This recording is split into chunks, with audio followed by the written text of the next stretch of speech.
The educational community loves meetings. The problem is with conduct of the meetings. Meetings are conducted by the principal, by the heads of the department, by the IQAC, and by a variety of authorities like the committee in charges or the committee heads. As I made a mention, people love to go to the meetings.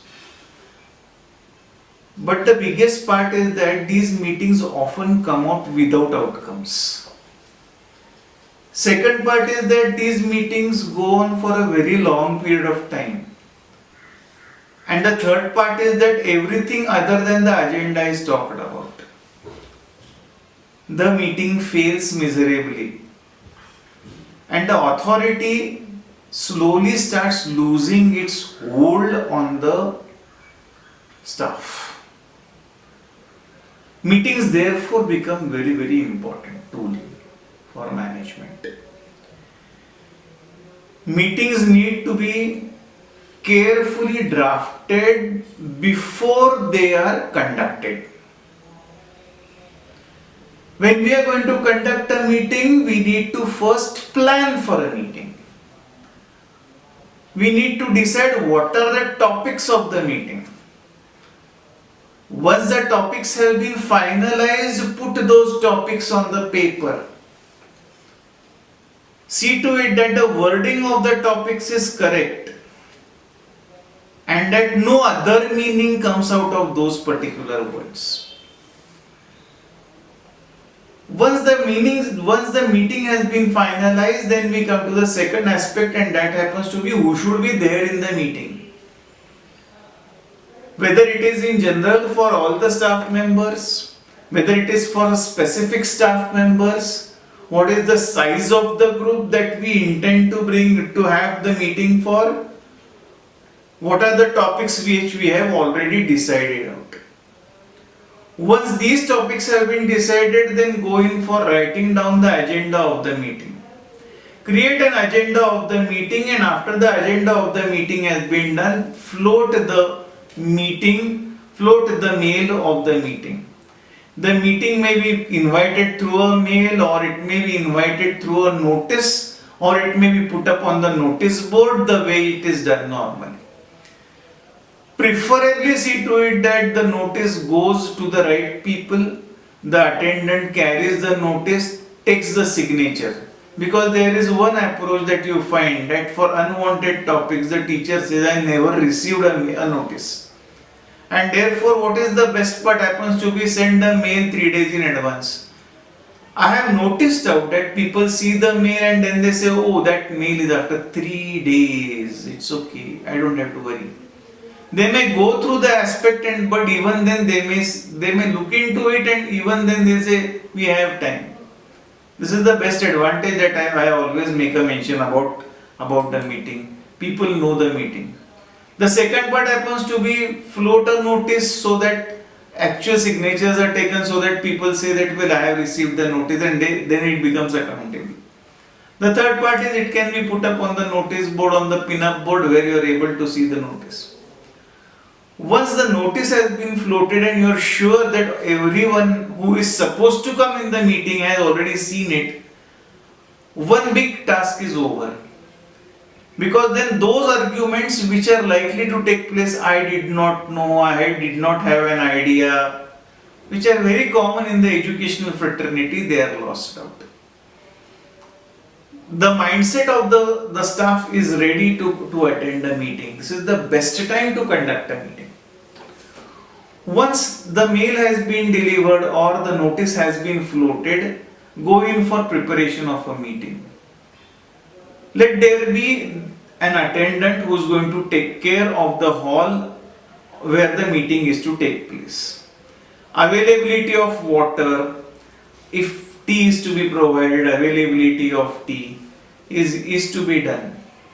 There is one important aspect many a times in the colleges that I find is missing is that we don't have who's going to come for the meeting. So a typed list needs to be there and a space for signature needs to be there. or it could be a attendance register on which the attendance can be marked out. But then on the top of it, the name of the topic, the meeting day, date, time, venue, all these details need to come on the register, after which the signing would be coming up, and after which the details will go on. Always see to it that on the agenda, then we do not take more than 3 to 4 points. Don't take a long list of points, because then the purpose of the meeting starts getting defeated. So the agenda should be brief, crisp, to the point. You can go in for 4 meetings, it's absolutely okay, rather than going for one meeting with 16 points. So going for the first 4 points of the long list that you have, and that is the agenda for the meeting. Now once the agenda has been finalized and the date of the meeting comes and the time of the meeting comes, see to it that the one who has called the meeting is there before the staff comes in. Wait for the meeting to start. If the time is, let us say, given is at 10 a.m., then in that case, the one who is going to conduct the meeting, if he is the principal or the head of the department, he should be there 5 minutes before 10. He waits for the people to come in. It makes an impact. Over a period of time, the meetings will start taking place in time, because they know that the one who is going to conduct the meeting is there before everybody comes. If we go after everybody has joined to the meeting, it may appear that people are waiting for you, but that may not be so. There will be some kind of discussion that are going to take place, and that can harm the purpose of the meeting. And therefore, if you are there before the meeting starts, it starts mattering out. Later on, there is one more aspect that I wish to add to. After 2, 3, 4 meetings that have taken place, since you are there well in advance, there are those who always come late. You get a chance to catch them and say that last time also you were late, you are always late for the meeting. This impacts in two ways. One, the one who is late is definitely being questioned that you are late. The second, those who may take a privilege next time will stop taking that privilege. We need to be there in time, because the meeting starts in time. Also see to it that since you have 3, 4 points, means some of the points are not going to take big time. Maybe it's only an announcement to be done. Then in that case, fix the timing for the meeting. That the meeting will last for 30 minutes. The meeting will last for 20 minutes. There can be meetings where you only have to declare. The meeting will last for 10, 12, 15 minutes. There could be a meeting where you want people to interact. Then in that case, in such kind of meetings, the meeting will last for some particular time span. Once that time span has been decided and the meeting should start in time, it is quite possible that the quorum has just completed out, or maybe there are some 50% of people, you start the meeting, because it starts creating an impact. The one who is going to come in late gets a conscious that I am late.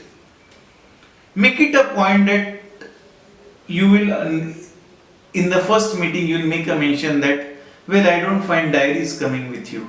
If people come with a diary, you can see to it that you can praise a person. That's so nice of you, every time you get a diary. That makes a positive impact on the others the next time they start getting their diaries.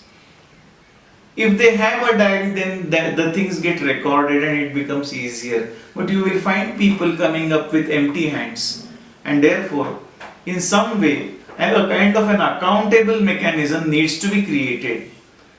Once this accountable mechanism has been created, once the person starts understanding that you need to come with a diary, the points get recorded. This recording is extremely important, because the chances of forgetting out the facts slowly start losing out. Then people don't forget out, and this gives us a better advantage. There is yet another big danger that starts when the meeting begins. It is the phone calls. If you are conducting a meeting, please see to it that your phone goes on an airplane mode. No phone call will take place during this period. You will not be entertaining the phone calls, you will not be entertaining any kind of messages. You will not look into the phones, and you will also tell that kindly do not look into the phones. Keep your phones aside. Start it in the beginning of the meeting only. No phones, please. So that the phone is either put off on the silent mode, or it is put on the airplane mode, so that nothing will take place with respect to phones. Don't let people go for having the phone in their hand. Let the phone be on the table. Once this has been done, it cuts down the time to a very great extent. No nonsense things are cut down by at least 50%. It also makes people responsible to attend the meeting. The next aspect happens to be, there is always a group of people who will always start bringing out other points other than what has been made in the agenda. See to it that only those topics related to agenda are spoken. Feel free to tell the people your aspects are really very good, but they will come into the next meeting. I request you to call a meeting. That is what you can also tell. Once you make a mention, you call a meeting. There are people who will never go for calling a meeting. Then, once the agenda is being spoken out, there is yet another class of people who keep on praising you. They will always praise you. They will say, "Sir, we want a cup of tea. You are conducting a meeting. So nice of you." Don't fall into that trap either. They may be your favorites, but see to it that neither the people who favor you nor the people who oppose you take you away from the agenda.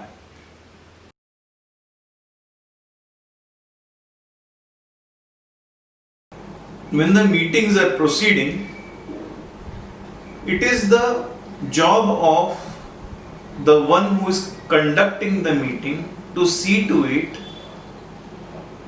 that it becomes participative. There are different types of meetings.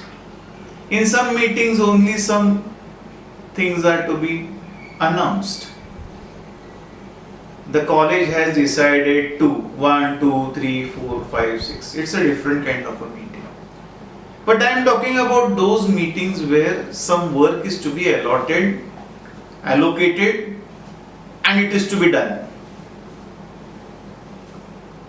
In most of these cases, what I find pan-India, throughout India, the problem that a principal often faces is that the teacher says everyone else but me, not me, don't give me this work, I am already loaded, I am busy, etc. etc.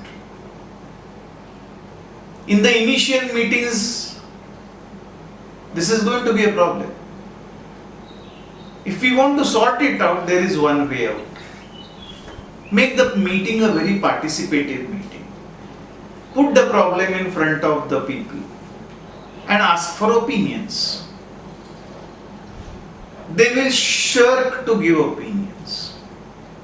See to it that you make it participative by asking the questions to the people. What is your view on this particular issue? Over a period of time, people will start giving their views. See to it that there is someone who is recording out all those views. When there is a problem, 90% of times we also have a solution. What can be done over here is keep the solution in your minds and bring people to that solution or a solution better than that. Once this solution has come in, accept the solution and go for the next step. That is allocation of work. Allocate the work and ask for allocation of the work. The first part happens to be ask who will like to go for this particular kind of job. There is a big chance that not me, anybody else. Don't let this happen. Promote people to see to it that they take the job. There is one very big and positive aspect that the head of the institution or the one who's heading the meeting should do, and that happens to be, I'm always with you in any kind of work that you do. When this particular work is to be done, maybe it needs a mass support where more teachers will be needed. You can always say these teachers will be available to you. I am there to help you. When you conduct a meeting, I will be sitting over there. I'll see to it that staff comes. This starts impacting the other staff members. Second part is that there could be some financial requirements. Once the person asked for it, you see to it that they are promoted and necessary finances are made available well in time. There could be some secretarial assistance that a person needs. See to it that the office is going to help out or somebody is going to help out in this kind of assistance. There is one very big part that is to be seen. Convince him that I am going to be with you. Once you have done this starts making an impact. The job has been allocated. See to it that without fail, you make a mention saying that the job is now allocated to Mr. XYZ. It is our responsibility collectively to see to it that the work is done. We all are with him. This makes an impact. They have to assist the person. Once the assistance goes on and the work is done, in the next meeting or in the subsequent meeting, it could be a follow-up meeting where so much of work has been done, so much of work is yet to be done, where help is needed, who is going to help. All these finer aspects need to be worked out. Initially, till the system sets up, the principal or the authority that we are talking on should be with these people. Over a period of time, the institution starts becoming independent. The institution starts becoming responsible, and with this responsibility, the authority need not put in those many efforts. It depends on what kind of organization it is, how long it has been in that particular state, and what is the objective of the authority now to change it out.